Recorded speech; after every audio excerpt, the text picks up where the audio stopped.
इकडे उमरखेड नागपूर ह्या महामार्गाने भरधाव वेगात जातात।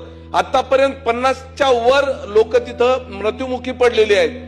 नांदेड, तुळजापूर, सोलापूर ह्या महामार्गावर हदगाव विधानसभा क्षेत्र माझं तिथं गाव आहे आणि हदगाव पासून 6 किलोमीटरवर मानवाडी फाटा आहे आणि मानवाडी फाट्यावरून जवळजवळ 29 किलोमीटरचा हिंगोलीला जाणारा हा रस्ता आहे।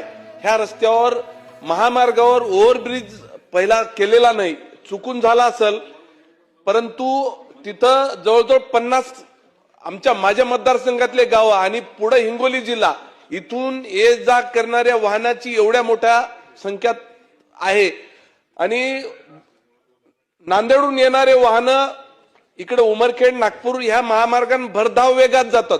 आतापर्यंत 50च्या वर लोक तिथं मृत्युमुखी पडलेले आहेत आणि म्हणून माझी आपल्या मार्फत अध्यक्ष महोदय शासनाला विनंती आहे की तिथं तात्काळ एक ओव्हरब्रिजची गरज आहे आणि लोकांचे दिवसेंदिवस मोठ्या प्रमाणात जीव तिथं चाललेले आहेत, ऍक्सिडेंट होत आहेत। हे सगळं टाळण्यासाठी ओव्हरब्रिज करून द्यावा अशी मी आपल्या मार्फत विनंती करतो।